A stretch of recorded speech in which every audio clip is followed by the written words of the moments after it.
So, Mr. Wong, you've had athletes for so many years and you've developed a lot of champions. How can you spot talent?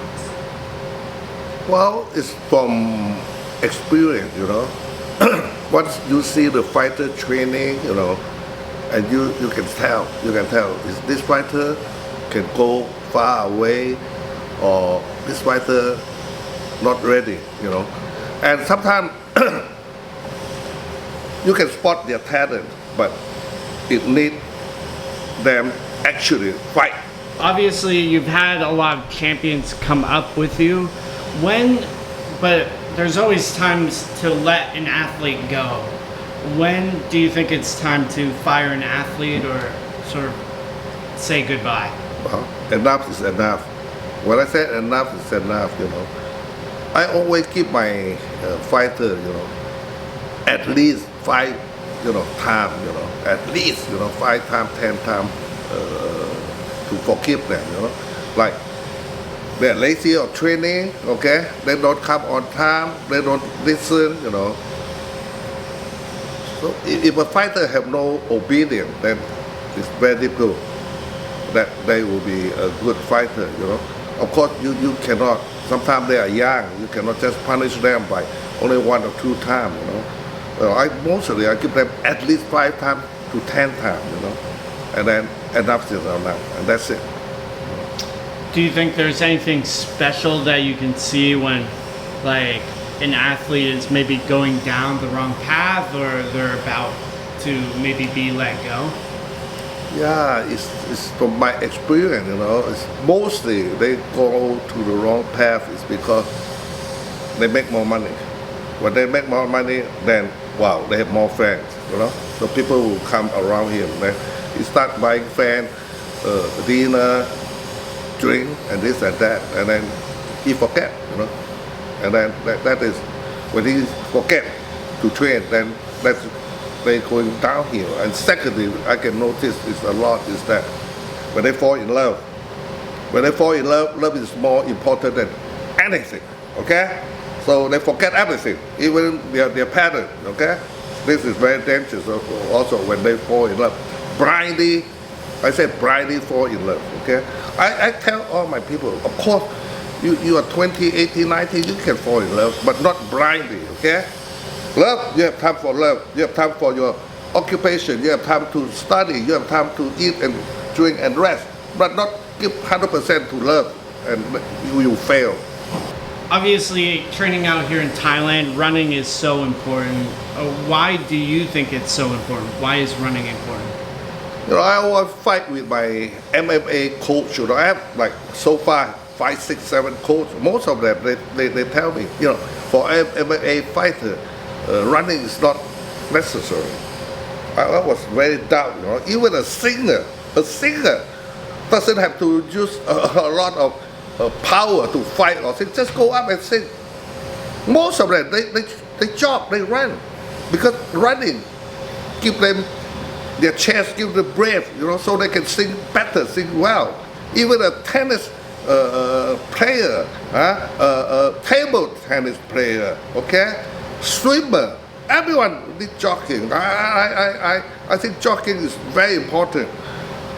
Leg is human foundation. If you have a strong leg, that means you have a strong foundation, okay? And when you have extreme sport, you have to breathe. You have to practice how to breathe. So when you jog, you are tired, you breathe well. When you fight, when you are tired, then you get used to that kind of breathing. So it's helped a lot. For me, if you ask me, I think jogging is the most important in heavy athletics. You've seen so many fights over the years. You've promoted at Lumpini and other events. What do you think makes for a good fight and a good matchup? Well, a good fight, a good matchup definitely is close, Both of them fight closely, okay? And it's a close fight, okay, and then it make it interesting. But it and sometimes this is luck also. Sometimes even you have close matchup, but accident do happen. One punch, one kick on the neck, and then that finish. It's also depend on luck. You have to match up a close fight, and luck also help a little bit. Like lately, Hakase and Robo, I consider that is the best matchup and best fighting. Okay, I don't think a lot of people before the fight, a lot of people agree that, you know, no one believe Robo can go that far. Okay, no one. Everyone said Robo will be knocked out and this and that, but look at it, you know, it's so cool, so interesting. You get to watch a lot of fights. What is maybe a fight that you liked a lot besides the Lobo Haggerty fight? Can you highlight a fight? When Hakase and Rod Tang fight the first time, you know, on the first time, I said, oh, that's it. Rod Tang finished, you know. He played with Rod Tang. He tipped Rod Tang on his face. He, you know, tipped Rod Tang, fall down. Rod Tang just like nobody, you know, just like no match. But secondly, on the second and third round, you know, he come back, he punched the stomach and this and that, you know. So turn another way, okay? Even the second fight, also same thing, you know. So, well, I mean, sometimes from first round you see, oh, there's no way, but second and third round, anything can change, okay? This is another fight I really love, you know. You've built all sorts of athletes. How do you build a Southpaw athlete versus an orthodox athlete? Well, for Southpaw, they must be born with it, okay? They're born with Southpaw, so they get to Southpaw. As for orthodox, you know, I've been trying so hard, you know, for the past years, and so far, I'm not successful, okay? Because when you yell, then okay, like they use more on the left, okay? But when you don't yell at them, they forget. They go to their whatever they comfort with, they use that hand, okay? So for me, I'm still not successful with this yet, okay? But I don't know. Other people, maybe they are, but so far I'm not doing well with this.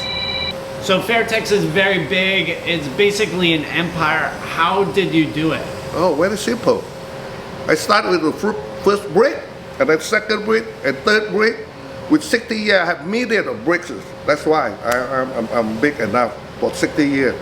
And you can, I don't know, I didn't even count how many million of brick I have, I have built.